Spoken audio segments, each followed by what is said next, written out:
My name is Lester Hudson, and I'm currently living in Farmington, New Mexico, but originally from the Seattle area, which is just west of Gallup. My clan is Sitna Jini and Ado Tapa Ebashin do Kia Ani Dashinaldo na Kaidane Dashache. And I came here just to look at at least the artifacts, documents, pictures that were shown in the museum. And I wanted to do this because I am an educator, a school administrator, superintendent, principal, and a teacher, and currently still teach. And I'm very interested in the history of at least our Navajo people. And you read a lot about in terms of all the different aspects of the history that we went through. And I wanted to see for myself in terms of looking at the original agreement. And so that's the reason why me and my wife came down to look at it, and just reading some of the documents, seeing some of the pictures,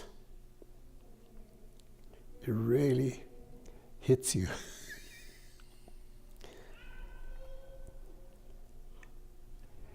I guess when you think about it, how our people went through all the tragedy just make you appreciate where you're at.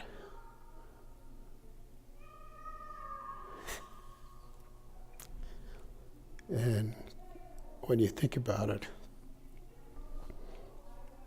it hits home.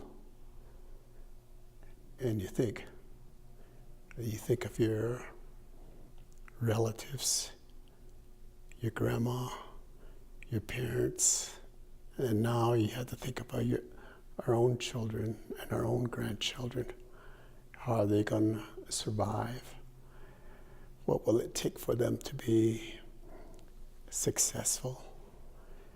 So this scene that really hits home. And reading some of the material and just basically looking at the map of what they went through, looking at the oil painting that was there, it really hits home. And then you think, wow,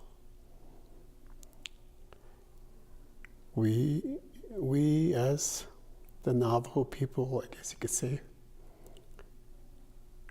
went through a lot, tragedy, but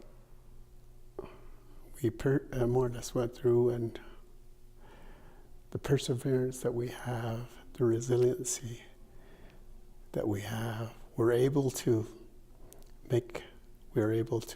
adopt, able to make changes.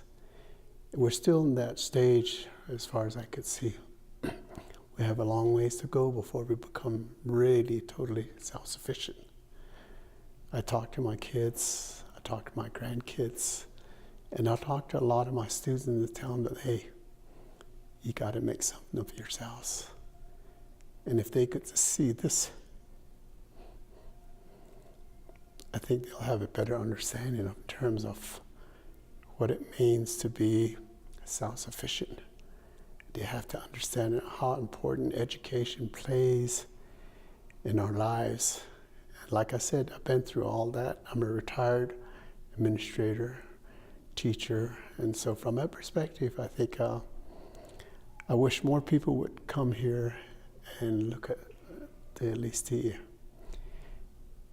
all of the documents. And I was reading some of the material. It's really amazing. And I'm just really thankful that I had an opportunity to go through. I want to thank the museum people for bringing this document, and hopefully that we can have it again in the future for the younger generation to see, learn to appreciate what they have is the way I look at it. So that's what I want to convey.